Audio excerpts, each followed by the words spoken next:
ஒருத்தன் சம்பாதிக்கிறதுனுடைய முதல் நோக்கம், நீ ஆபீஸ்ல வேலை செய், சொந்தமா கடை வச்சிரு, என்னமா நீ மேனேஜர் ஆயிரு அல்லது கூலியாள் ஆயிரு. முதல் நோக்கம் சம்பாதிப்பதற்கு உங்கள் குழந்தைகளுக்கு நீங்கள் சொல்லிக் கொடுங்கள். அடித்து சொல்லுகிறேன், கோடி ரூபாய் இல்லாவிட்டாலும் கூட ஒரு கோடீஸ்வரன் என்ன வாழ்க்கை வாழ்றான்னு அல்ல அந்த பிள்ளைக்கு தருவான். எழுதி வச்சுக்கோங்க. பெருமானார் சொல்லுகிறார்கள், நான் சம்பாதிக்கிறது கூலி வேலையாக இருந்தாலும் யார்கிட்டையும் கையேந்த கூடாது, உன்கிட்ட மட்டும்தான். அதுக்கு தான் இந்த சம்பாத்தியம் அப்படி சொல்லணும். எப்படி சொல்லணும்? என் மரணம் வரை நான் பெற்ற பிள்ளையிடத்தில் கூட எனக்கு இது வேணும் கேட்கவே கூடாது, நீ தந்தா போதும்.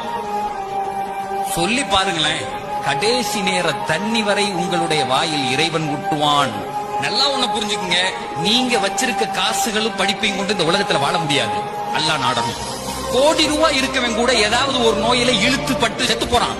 அந்த பணம் பயன்படவே பயன்படாது, அந்த அறிவு பயன்படவே பயன்படாது.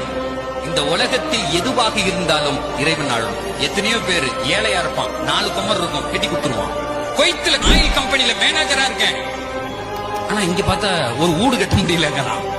என் பிள்ளைய படிக்க வச்சு ஒழுங்கா கட்டி கொடுக்க முடியலங்கிறான்.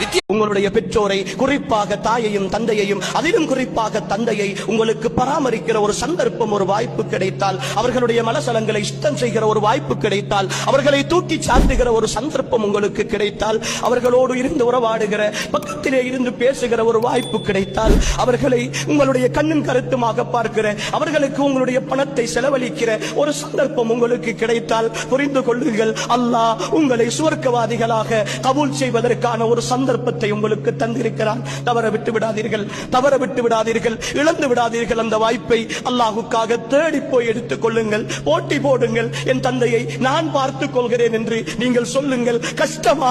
பொறுமையோடு இருங்கள். சிரமமா? வேலை போகிறதா? நேரம் போகிறதா? சம்பாதிப்பதில் சிக்கலா? அல்லாஹ்வுக்காக பொறுமையோடு இருங்கள். இந்த உலகம் முடிந்துவிடும் சகோதரர்களே. பராமரிக்கிற என் தந்தை மௌத்தாகுவதற்கு முன்னால் நான் மௌத்தாகி போவேன். ஆனால் என் கபர் இருக்கிறது, என் மஹ்ஷர் இருக்கிறது, என் ஸிராத் இருக்கிறது, என் சோனம் இருக்கிறது. எனக்காக என் தந்தையையும் தாயையும் நான் பராமரித்ததற்காக, அவர்களுடைய சொல்லை கேட்டதற்காக, அவர்களை கௌரவப்படுத்தியதற்காக, அவர்களை கண்ணியப்படுத்தியதற்காக, எனக்காக என் ரப்பு தயாரித்து வைத்திருக்கிற அத்தனை சந்தோஷங்களும் அவுஸத்து அபுவாபில்.